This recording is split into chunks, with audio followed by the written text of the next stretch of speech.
शुभम भाई कभी कश्मीर जाइएगा, जो लोकल लोगों को रोटी 2 रुपए की मिलती है वहां पर आप जो हरी चादरों पर पैसा लुटा रहे हो, वो सफेद चादर बनकर आपके घर आ रहा है, आपके बच्चों के ऊपर आ रहा है। और शुभम भाई की मुझे बात ध्यान में आती है, कई बार ऐसे प्रकरण इस देश के अंदर हुए हैं जहां बस का ड्राइवर वो रहा और आर्मी की पूरी बस खाई के अंदर चली गई हो, पर सेना के जवान की मृत्यु पर हंसते हो, तो उसको बर्दाश्त नहीं करा जाएगा। तब मुझे शुभम भाई लगता है इनका जवाब केवल पीतल है और कोई दूसरा जवाब नहीं है।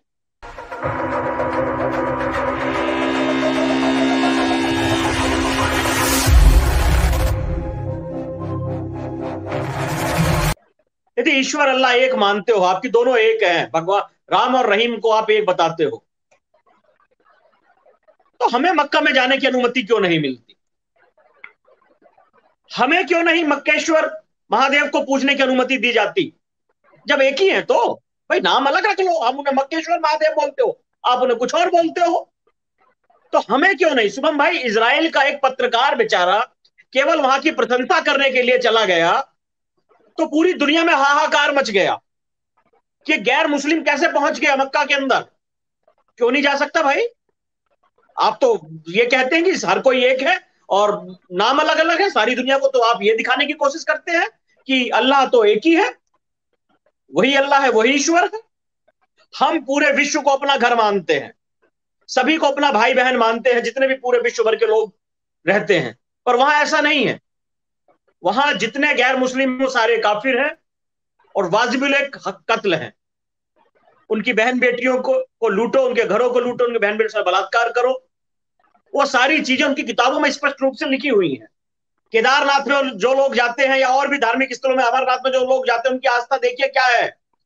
शुभम भाई कभी कश्मीर जाइएगा, जो लोकल लोगों को रोटी 2 रुपए की मिलती है वहां पर आपको वो रोटी 10 रुपए की देते हैं, और आपको अपनी कश्मीरी भाषा में गाली भी देते हैं ताकि आप समझ ना पाओ।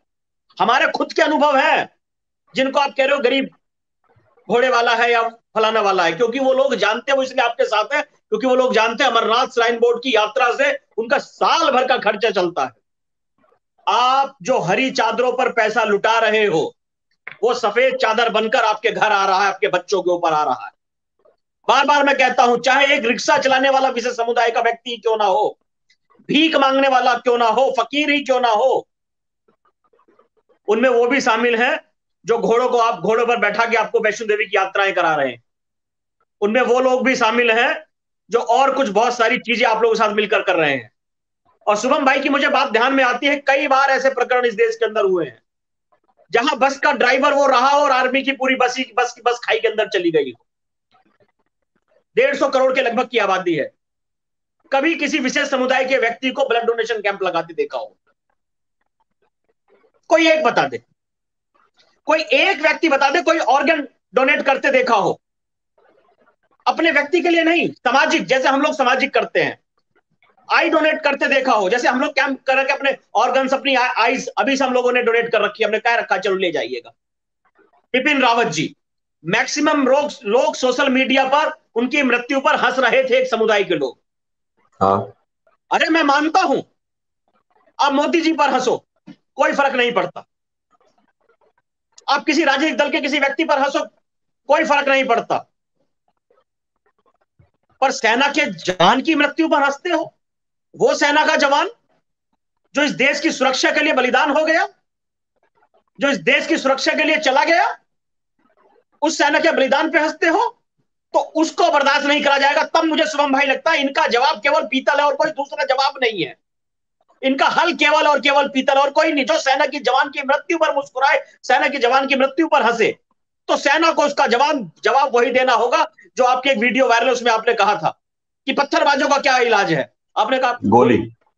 बहुत आराम से गोली। हाँ, बस स्पष्ट है शुभम भाई। यह तरीका यदि सरकार अपनाना शुरू कर दे तो आप देखो कितने पत्थरबाज निकलेंगे। एक नहीं निकलेगा शुभम भाई, 2 पत्थरबाज निकलेंगे, गोली मार के बीच वही गांव के चौराहे पर टांग दो कुत्ते की तरह उल्टा करके।